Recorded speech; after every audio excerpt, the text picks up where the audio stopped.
ওয়াল ইকরাম, হে দানশীল।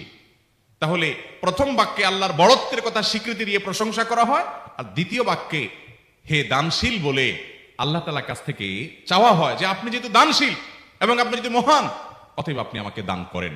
এটা ডাকলেই, আল্লাহকে এই বলে ডাকলেই চাওয়া হয়ে যায়। এই জন্য বেশি বেশি করে ইয়া জাল জালালি ওয়াল ইকরাম পড়তে হবে। অনেকে হয়তো নতুন শুনেছেন, আজকে থেকে শুরু করে দিবেন ইয়া জাল জালালি, সকাল বিকাল মনে থাকে না তো লিখে লিখে ওয়ালে টাঙ্গায় দেন। বাসা বাড়িতে এমন জায়গায় লিখে রাখেন তাকাইলে নজরে পড়ে, কারণ মোবাইলে আমাদেরকে সবকিছু ভুলাই দেয়, দুনিয়ার ব্যস্ততা সব ভুলাই দেয়। এই জন্য বেশি বেশি ইয়া জাল জালালি ওয়াল ইকরাম পড়বো। 3টা হয়ে গেল। নাম্বার 4 নম্বর যে দোয়া এবং জিকির করতে নবী করিম সাল্লাল্লাহু আলাইহি সাল্লাম সব সময় আমাদেরকে উৎসাহ দিয়েছেন, অনুপ্রেরণা দিয়েছেন। এবং ইবনে সাদি রাহিমাহুল্লাহ তিনি 6টা নির্যাস দোয়া এবং জিকির যে বলেছেন তার 4 নম্বর হলো লা হাওলা ওয়ালা কুওয়াতা ইল্লা বিল্লাহ। লা হাওলা ওয়ালা কুওয়াতা ইল্লা বিল্লাহ। লা হাওলা ওয়ালা কুওয়াতা ইল্লা বিল্লাহ, এটা হলো সারেন্ডার করা, আল্লাহর কাছে সারেন্ডার করা, আত্মসমর্পণ করা।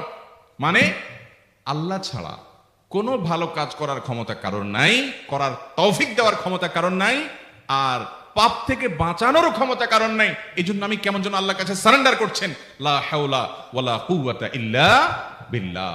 কোন অবস্থা, কোন সামর্থ্য এগুলো কারোর কাছে নাই, শুধুমাত্র কার কাছে আছে? আল্লাহর কাছে আছে। এই অর্থ বুঝে আপনি লা হাওলা ওয়ালা কুওয়াতা ইল্লা বিল্লাহ বেশি বেশি পাঠ করবেন।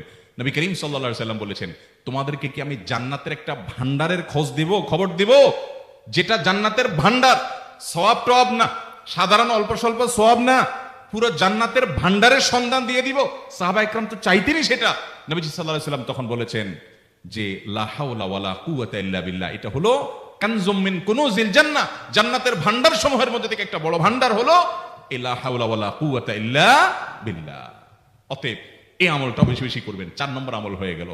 দুরুদের আমল 1, ইস্তিগফার আমল 2, ইয়া জাল জালালি ওয়াল ইকরাম 3, লা হাওলা ওয়ালা কুওয়াতা ইল্লা বিল্লাহ। কয়টা হলো?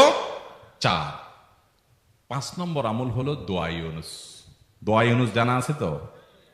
লা ইলাহা ইল্লা আনতা সুবহানাকা ইন্নী কুনতু মিনাজ জালিমিন।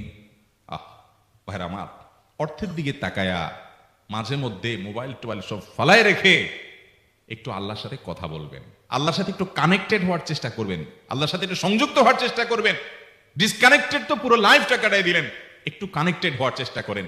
প্রতিদিন কিছু সময় বসে একটু জিকির করেন, চলতে ফিরতে একটু আল্লাহকে সময় দেন। আপনি উপকৃত হবেন, আপনার কলব জিন্দা হবে, আমল নামা সওয়াবে পরিপূর্ণ হবে। লা ইলাহা ইল্লা আনতা সুবহানাকা ইন্নী কুনতু মিনাজ জালিমিন। অর্থের দিকে তাকান, কত মর্মস্পর্শী।